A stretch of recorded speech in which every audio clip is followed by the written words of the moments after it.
Hey y'all, welcome back to the Free Black Women's Library YouTube channel. Thank you so much for clicking on this video. Thank you for liking this video and thank you for subscribing to my channel. What's up, folks? My name is Ola. I am an artist, a cultural worker, and the creator and director of a social art project called the Free Black Women's Library. And on this channel, I talk about books, movies, and TV shows that I am into and excited about, and just feel like sharing about. This is the space for that. And with this video, I'm launching a new series called Read This Book. And Read This Book is just me sharing about some of my favorite books from the Free Black Women's Library book collection. It's basically a series of book recommendations. These are books that I have read more than once, books that I feel are super important to the canon of Black women's literature and Black queer literature.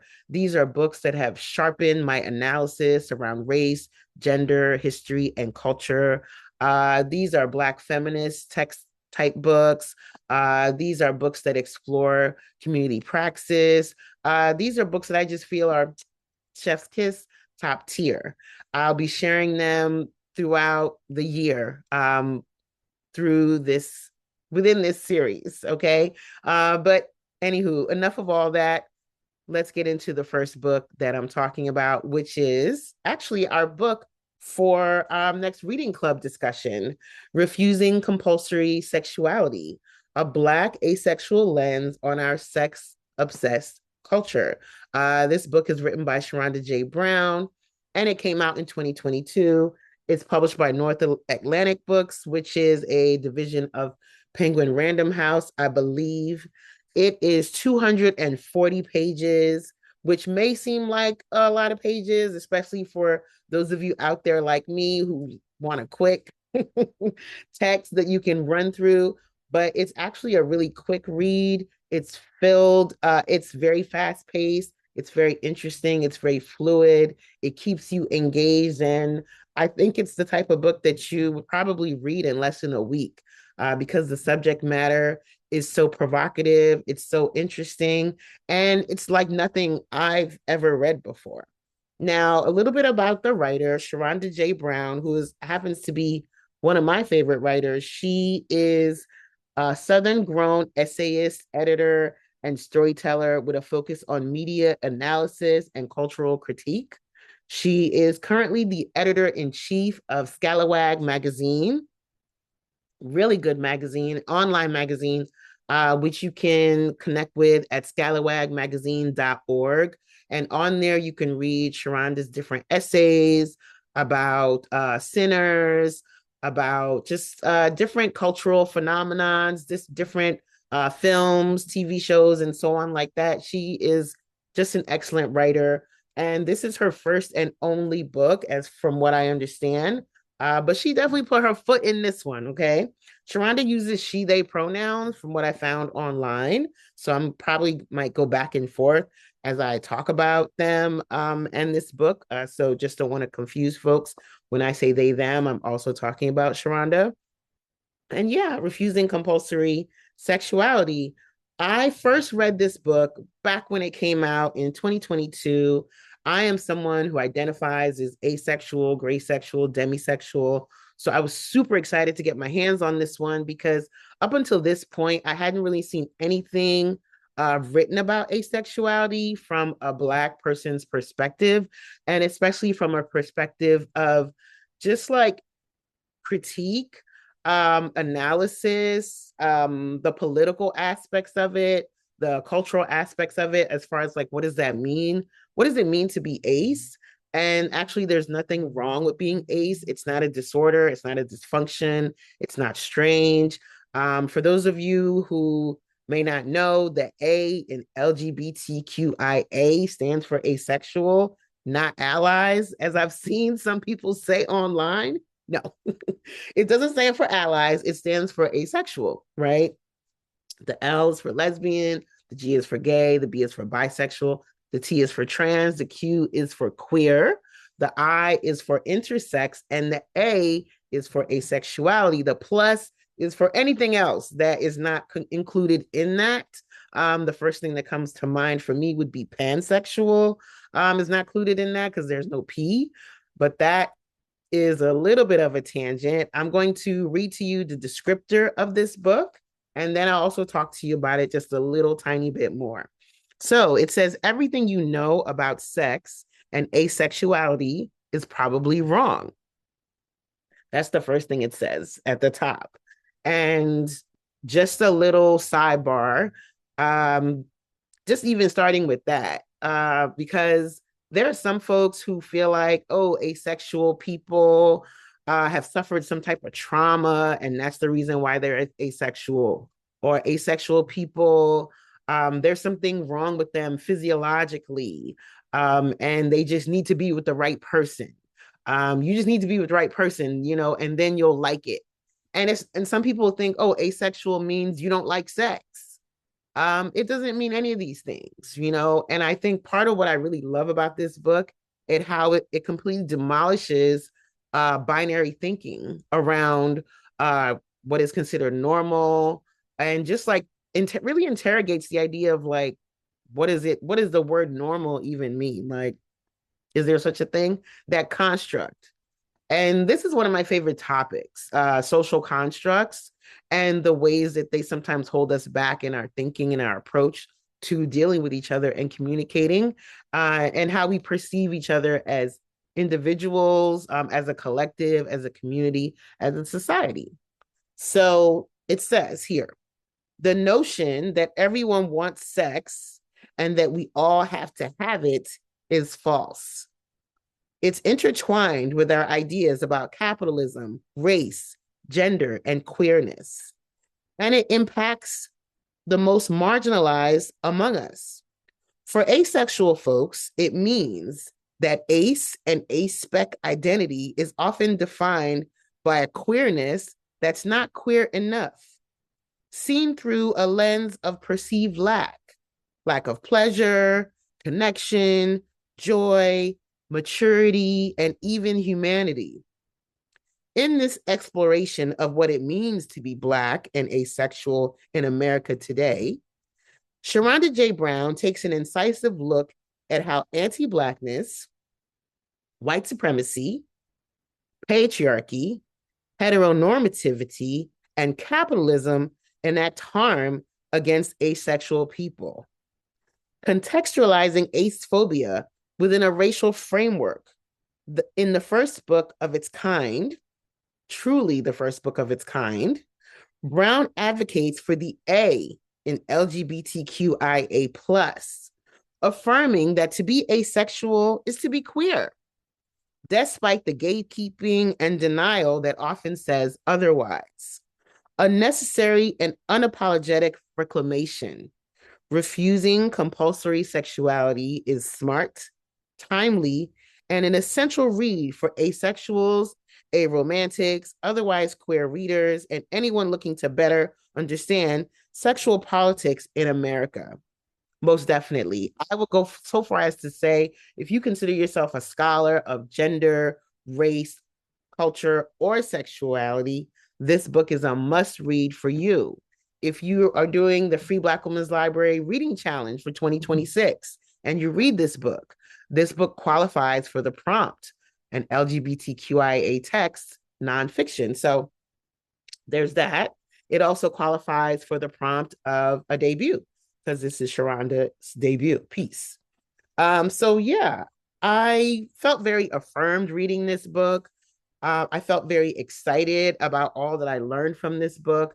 The idea that Black women are just like these hypersexual creatures is something that is often promoted and platformed within film, within TV, within music, and when I say hypersexual, I'm not saying that Black women aren't allowed to be sexy. Black women aren't allowed to be fun and just explore their sexualities and express themselves.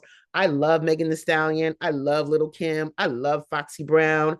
I love these women who are definitely believing in finding pleasure in their bodies, right? This is beautiful when it's something that comes from within them. The problem is that when it's a label placed on us, and the way that it kind of like flattens us into being these one-dimensional characters who are only good for one thing.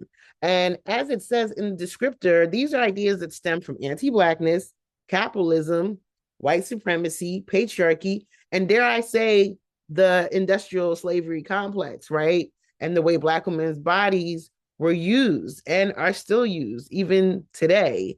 There's a couple of films that have come out over time, and there's one that came out recently that is an issue for a lot of Black feminist thinkers, a lot of cultural critics, because of the way a Black woman is, the Black woman character is used to further tell the story.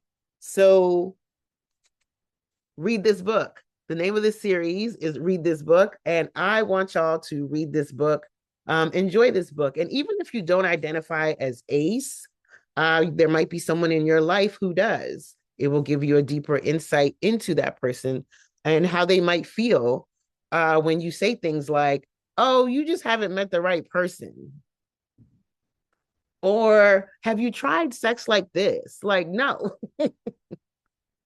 Just if someone tells you that they're ace, you can ask questions like, oh, how long have you known that? Or how long have you felt this way?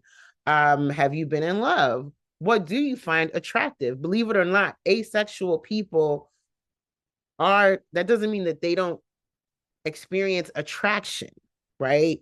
It just means that they may not necessarily be interested in the act of being sexual with that person that they're attracted to.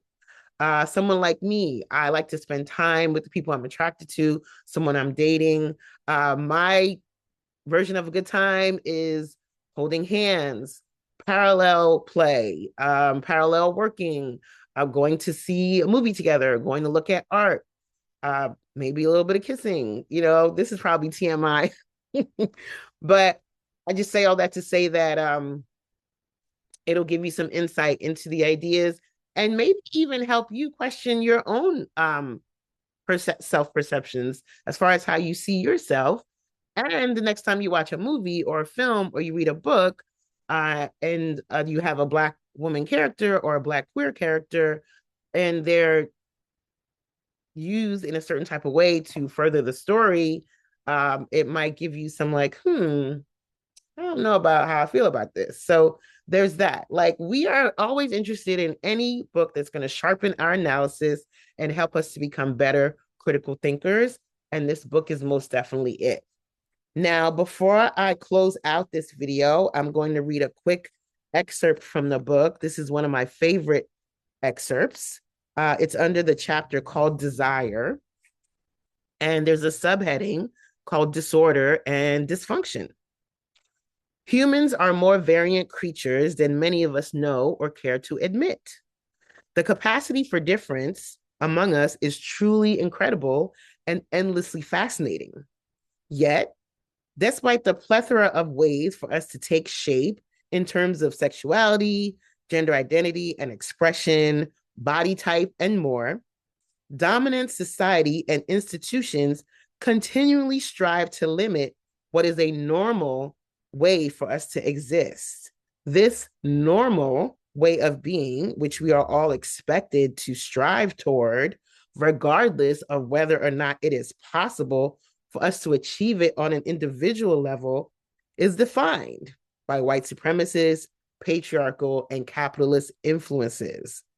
These same systems also define what is order and disorder, function and dysfunction, right? And part of how capitalism comes to play for me, at least how I'm perceiving this, is that capitalism, what it does is it dehumanizes us and it limits us to like, what's your value? Like, what are you, like that whole, like, what are you bringing to the table? What's your value? What are you worth? Right? What are you giving? What are you working towards? So our value is based on this idea of not just who we are, our creativity, our uniqueness, our special skills, way of thinking, but the work that we do. And just, it's a commodifying idea. And yeah, it's slavery. It's all about capitalism, anti-blackness. Whew. Like Black people, there's this field of thought that talks about Black people not being just not even being perceived as human as a result of slavery, right? Just being consumed as like a machine and something to be used.